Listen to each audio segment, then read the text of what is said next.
నమస్తే అన్న అందరికీ నమస్కారం. కువైట్ లో 20 ఏళ్లకు పైగా తెలుగు ప్రజల నమ్మకం పొందిన ఏకైక కార్గో సంస్థ యూసఫ్ కార్గో. ప్రస్తుతం యూసఫ్ కార్గోలో ప్రత్యేక ఆఫర్లు నడుస్తూ ఉన్నాయి. ఇండియాకు సామాన్లు పంపించాలనుకునే వారికి మంచి అవకాశం. ఏ కార్గో మరియు సి కార్గో కలదు. కైతాన్ మరియు మాలియా ప్రాంతాలలో యూసఫ్ కార్గో ఉంది. ఇంకెందుకు ఆలస్యం, స్క్రీన్ మీద కనపడే నెంబర్లకు వెంటనే సంప్రదించండి. నమస్తే అన్న అందరికీ నమస్కారం. ఖాదీం వీసా నుంచి సూన్ వీసాకు మారే వారికి కొత్త నిబంధనలను మినిస్ట్రీ ఆఫ్ ఇంటీరియర్ జారీ చేసింది. గృహ కార్మికులను ప్రైవేటు రంగానికి బదిలీ చేయడానికి కొత్త నిబంధనలను జారీ చేసినట్లు అధికారులు తెలిపారు. కువైట్ మొదటి ఉప ప్రధానమంత్రి మరియు మినిస్ట్రీ ఆఫ్ ఇంటీరియర్ మంత్రిన ఫహాద్ ఆల్ యూసఫ్ గారు గృహ కార్మికులను ప్రైవేటు రంగానికి బదిలీ చేయడానికి నియంత్రించే నిర్ణయాన్ని జారీ చేశారు.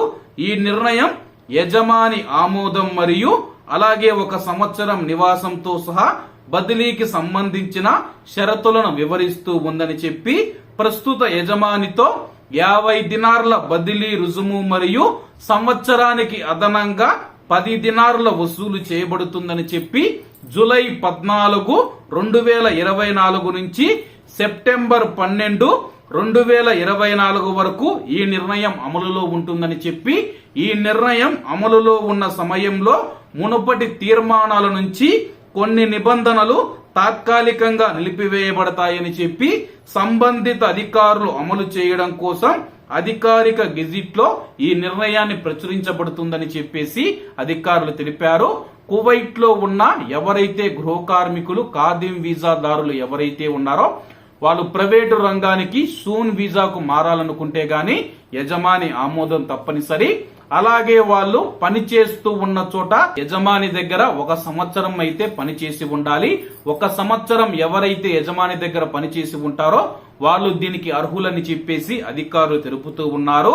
అలాగే ప్రస్తుత యజమానితో అలాగే 50 దినార్ల బదిలీ రుజుమని చెప్పేసి మనం ఏదైతే ట్రాన్స్ఫర్ చేయాల్సి ఉంటుందో ఖాదీం నుంచి సూన్ కు 50 దినార్ల బదిలీ రుజుము మరియు సంవత్సరానికి 10 దినార్ల అదనపు రుసుము కూడా వసూలు చేస్తామని చెప్పి, జూలై 14వ తేదీ నుంచి ఈ నిర్ణయం అమల్లోకి ఉంది.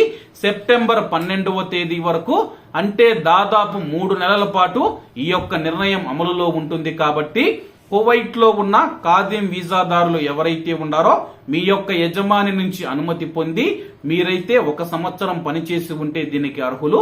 కాబట్టి మీ యొక్క యజమాని ఆమోదం పొంది సూన్ వీసాకైతే మీరు బదిలీ కావచ్చన్నా.